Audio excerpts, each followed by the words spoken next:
Part 1. You will hear a man called Jack giving advice to a friend about surfing holidays. First, you have some time to look at questions 1 to 6.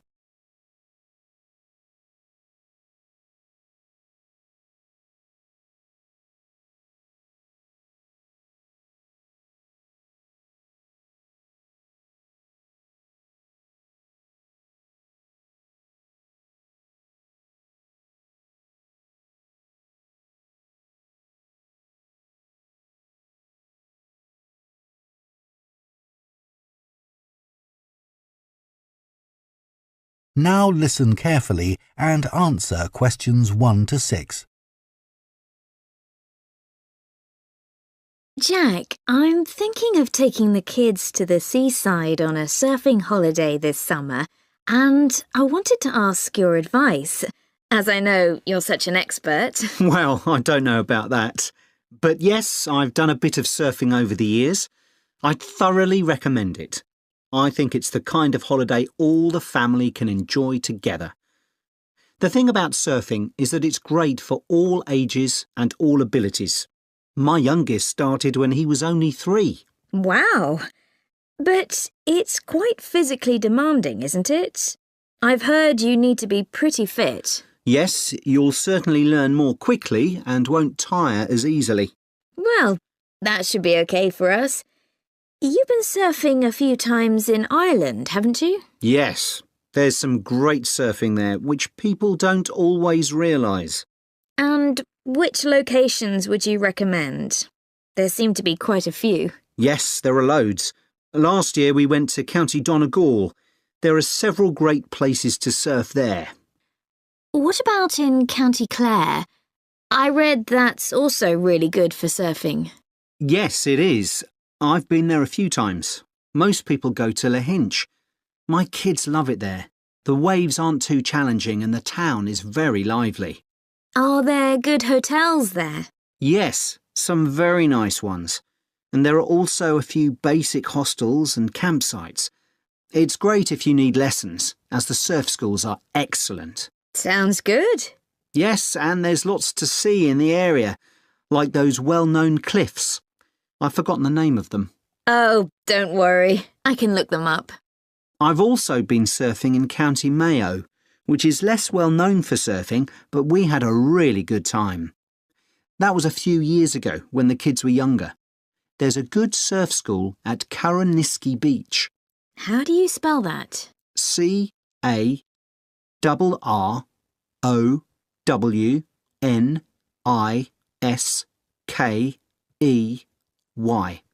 Okay. I put the kids into the surf camp they run during the summer for 10 to 16-year-olds. Oh, right. How long was that for? 3 hours every day for a week. It was perfect.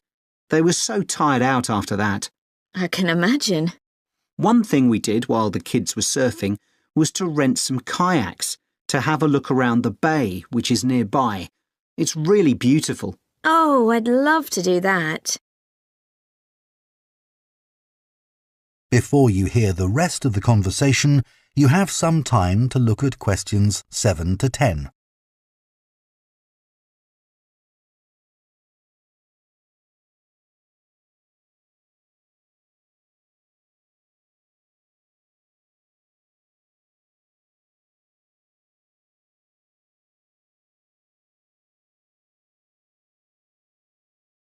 Now listen and answer questions 7 to 10. Now, the only time I went to Ireland, it rained practically every day. Yes, that can be a problem. But you can surf in the rain, you know. It doesn't have the same appeal somehow. Well, the weather's been fine the last couple of years when I've been there.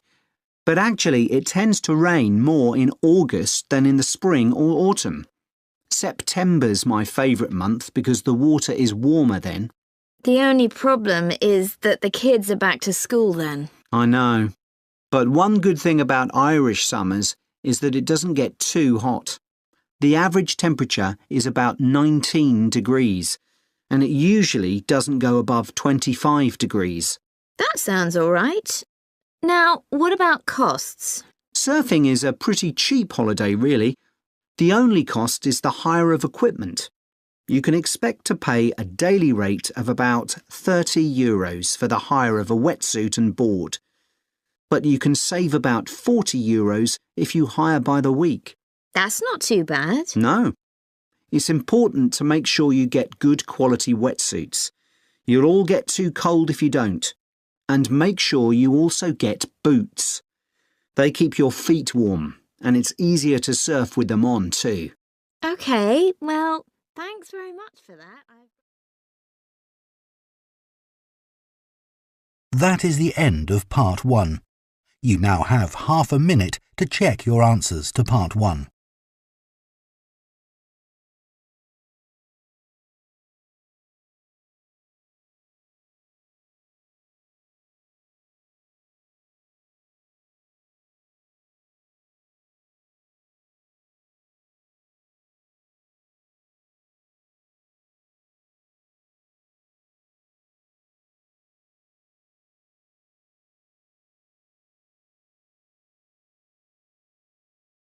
Part 2.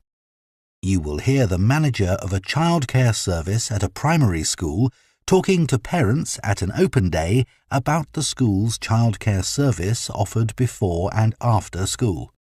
First, you have some time to look at questions 11 to 15.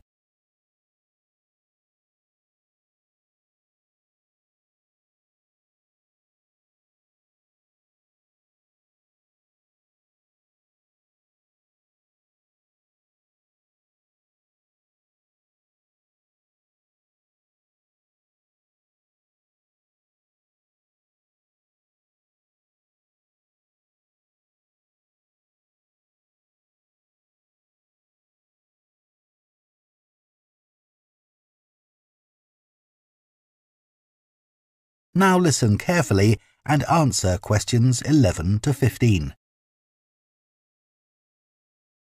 Good afternoon. My name's Mrs. Carter and I run the before and after school extended hours childcare service. I hope you've had a chance to have a good look around the school and talk to staff and pupils. I know that many of you are interested in using our childcare service when your child joins the school, and perhaps you already know something about it. But for those that don't, I'll go through the main details now. We offer childcare for children from the ages of 4 to 11, both before and after school. I know that many parents who work find this service invaluable. You can leave your child with us, safe in the knowledge that they will be extremely well cared for. We are insured to provide care for up to 70 children, although we rarely have this many attending at any one session. I think we generally expect around 50 to 60 children for the afternoon sessions, and about half that number for the breakfast sessions. Although we currently do have 70 children registered with us, not all of these attend every day. It's 10 years since we began offering an extended hours service, and we've come a long way during that time. When we first opened, we only had about 20 children attending regularly. We try to keep our costs as low as we can, and we think we provide very good value for money. For the afternoon sessions, which run from 3:30 until 6 p.m, it's £7.20. But if you prefer, you can pay for 1 hour only, which costs £3.50, or 2 hours, which costs £5.70. The cost of the childcare includes food and snacks. They'll be given breakfast in the morning and in the afternoon, a healthy snack as soon as they finish school.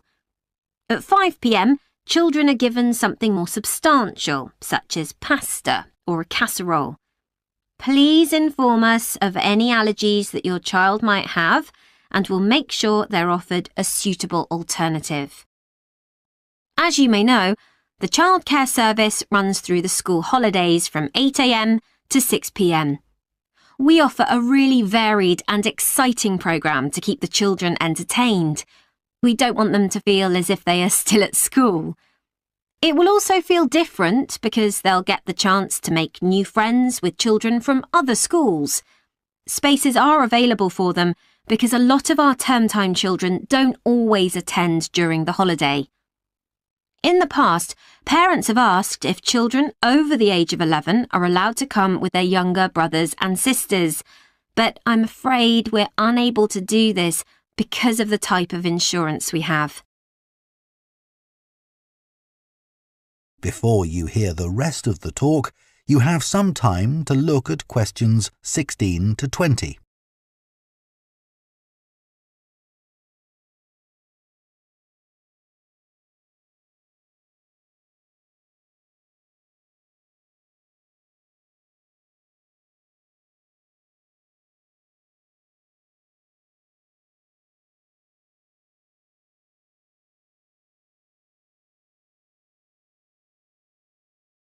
Now listen and answer questions 16 to 20. So now let me tell you about some of the activities that your child can do during the after-school sessions. As well as being able to use the playground equipment, computers, and the library, there is usually at least one special activity that children can do each day. For example, Spanish. We have a specialist teacher coming in every Thursday to give a basic introduction to the language through games and songs. She does 2 sessions, one for the over 8s and one for the younger children. This is the only activity which we have to make an extra charge for, but it's well worth it. Once a week, the children have the opportunity to do some music. We're very lucky that one of our staff is a member of a folk band. On Mondays, she teaches singing and percussion to groups of children. We do rely on parental support for this, so if any of you sing or play an instrument and would be prepared to help out at these sessions, we'd be delighted. Painting continues to be one of the most popular activities. To begin with, we weren't keen on offering this because of the extra mess involved, but children kept asking if they could do some art, and so we finally gave in. Art is great for helping the children to relax after working hard at school all day. Yoga is something that we've been meaning to introduce for some time, but haven't been able to find anyone available to teach it. Until now, that is. So we'll see how this goes. Hopefully, children will benefit in all sorts of ways from this. Cooking is another popular activity. They make a different sort of cake or pizza or bread each week. Although the younger children love doing it, we found that the mess was just too much. So we've decided to restrict this to the over 8s, as they are better able to clean up after themselves. That is the end of Part 2. You now have half a minute to check your answers to Part 2.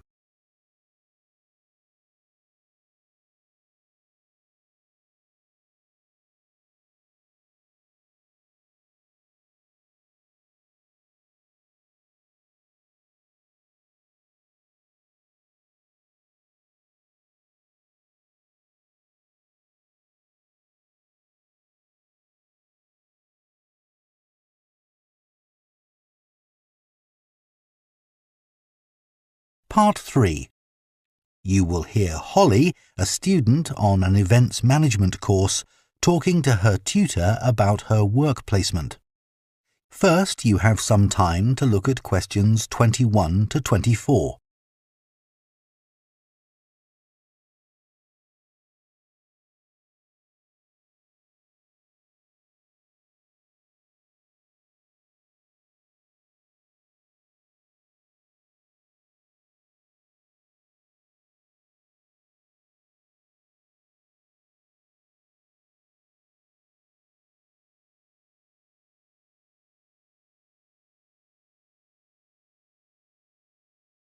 Now listen carefully and answer questions 21 to 24. Hello, Dr. Green. I'm here to talk to you about my work placement. Oh, yes, it's Holly, isn't it? Yes. So, which work placement have you chosen? I decided to go for the Orion Stadium placement. The event I'll be managing is one where I'm helping to set up a sports competition for primary school children. Yep, that's always a popular placement, even though it can be tougher than you think, working with children. I know, but it's the fresh air that attracts me. Organising something indoors doesn't have the same appeal, even though it might be fun. OK, so obviously safety is going to be one of your key concerns for this event? Yes, I've already thought about that. I'll need to make sure none of the equipment's damaged. Ah, well, you'll be working with schools, so the equipment will be their responsibility. However, the grounds and what goes on there will be yours. Oh, I see. That'll include keeping everyone within the boundary once they're in their kit and on the field? Exactly. You'll need to inspect areas like changing rooms as well, for anything someone can trip over, but your main priority will be not to lose anyone. Right. I'll need staff to help with that. And don't forget about the spectators. I was thinking that many of them will be parents who could help run the event. I wouldn't rely on that. They'll be more interested in filming their children than volunteering. I'll need to make sure they don't interfere with events doing that. And that's not always easy, especially when a proud parent's trying to get a snap of their child and you want them to move elsewhere. OK. What about the scheduling? With sporting events, there are all sorts of things that can alter the timetable, like rain, for instance, though so far we've always been lucky with that. Yeah, and I was thinking about what to do if someone got hurt as well. I know that last year that caused a terrible delay. You have to be prepared for such things. Oh, what if a match ends in a draw? Do you let the teams keep going until someone wins? That'll be up to you. And again, you need to plan for it. Right. Before you hear the rest of the discussion, you have some time to look at questions 25 to 30.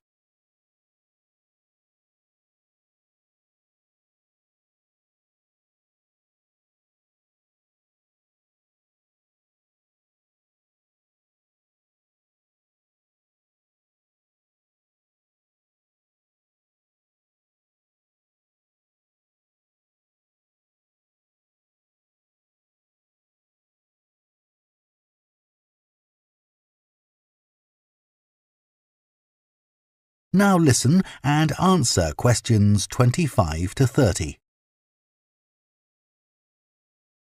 Now, the aim of your work placement is to give you the opportunity to develop the skills that an events manager needs. So let's talk about those a bit.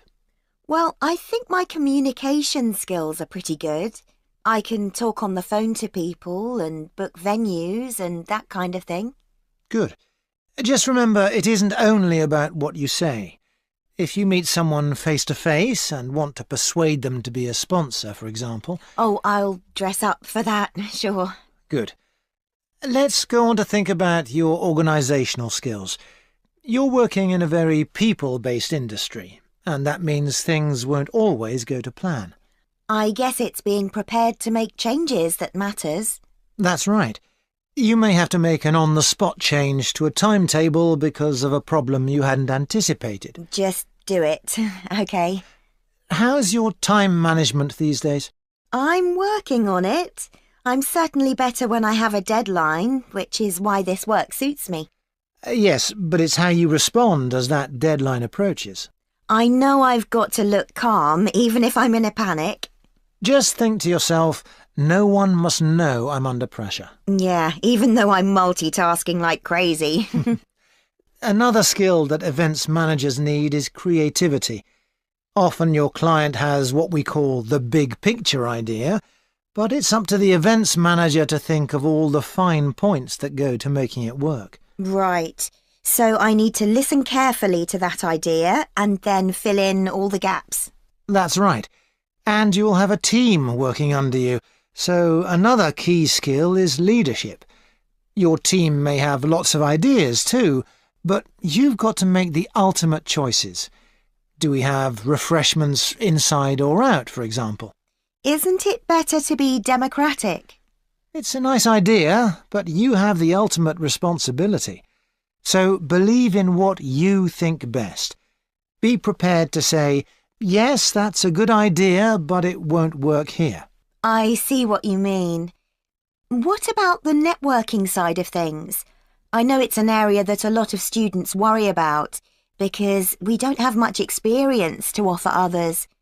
But even without it, you can still be an interesting person with useful ideas, and the more people you impress, the better. I guess that will help me when I apply for a real job. Exactly. Think ahead, remember what your ambitions are, and keep them in mind.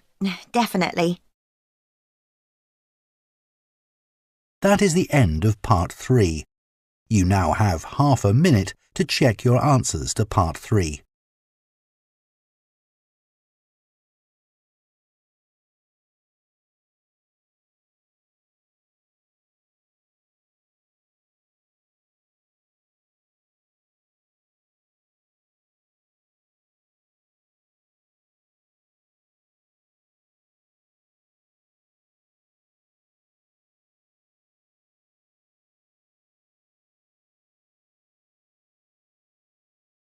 Part 4. You will hear a zoology student giving a presentation on bird migration. First, you have some time to look at questions 31 to 40.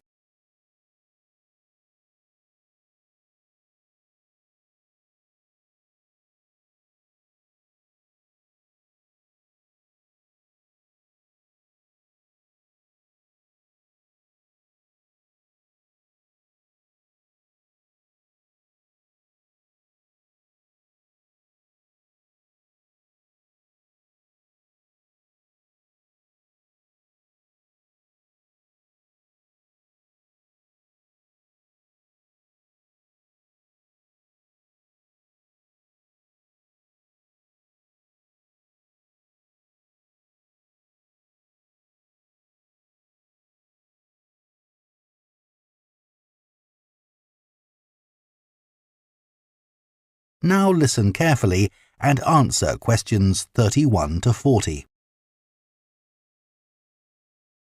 Scientists believe that a majority of the Earth's bird population migrate in some fashion or other. Some travel seasonally for relatively short distances, such as birds that move from their winter habitats in lowlands to mountaintops for the summers. Others, like the Arctic tern, travel more than 25,000 miles seasonally between the northern and southern poles. Bird migration has been studied over many centuries through a variety of observations. But until relatively recently, where birds went to in the winter was considered something of a mystery. The lack of modern science and technology led to many theories that we now recognise as error-filled and even somewhat amusing. Take hibernation theory, for example. 2,000 years ago, it was commonly believed that when birds left an area, they went underwater to hibernate in the seas and oceans.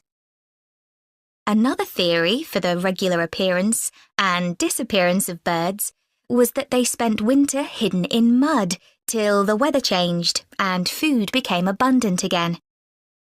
The theory that some birds hibernate persisted until experiments were done on caged birds in the 1940s, which demonstrated that birds have no hibernation instinct. One of the earliest naturalists and philosophers from ancient Greece was Aristotle, who was the first writer to discuss the disappearance and reappearance of some bird species at certain times of year. He developed the theory of transmutation, the seasonal change of one species into another by observing redstarts and robins. He observed that in the autumn, small birds called redstarts began to lose their feathers, which convinced Aristotle that they changed into robins for the winter and back into redstarts in the summer. These assumptions are understandable, given that this pair of species are similar in shape, but are a classic example of an incorrect interpretation based on correct observations. The most bizarre theory was put forward by an English amateur scientist, Charles Morton, in the 17th century. He wrote a surprisingly well-regarded paper, claiming that birds migrate to the moon and back every year. He came to this conclusion as the only logical explanation for the total disappearance of some species.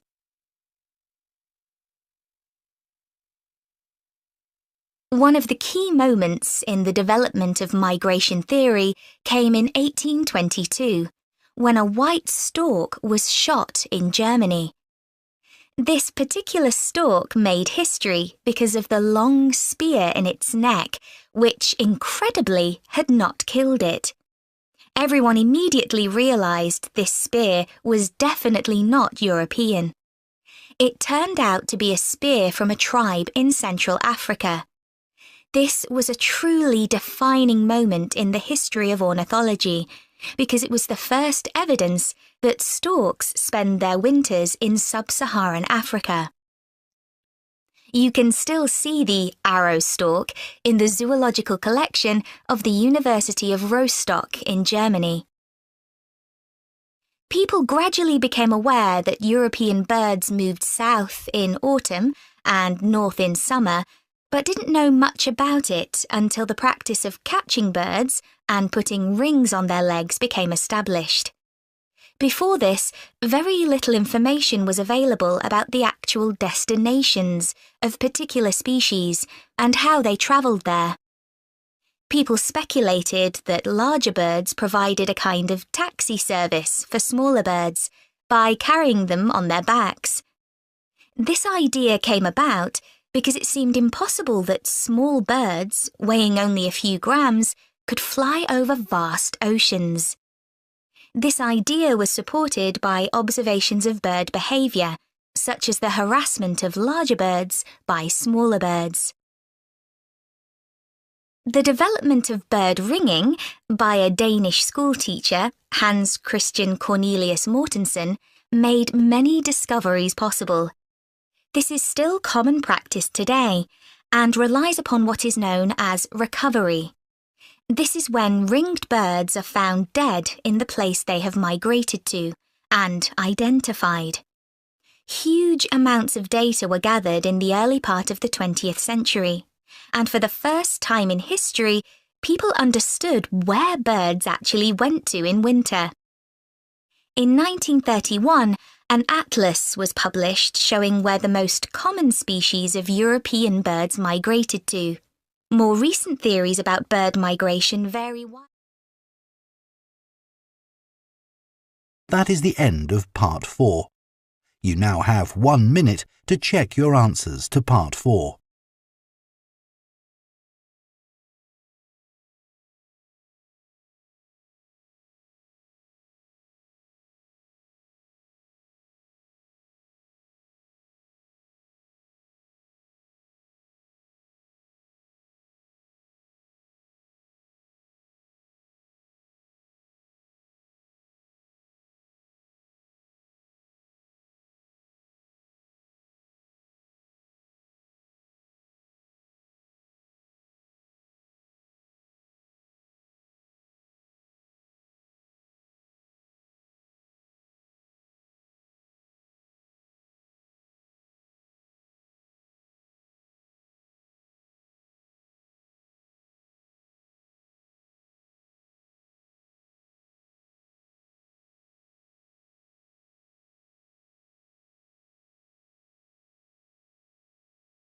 That is the end of the listening test. In the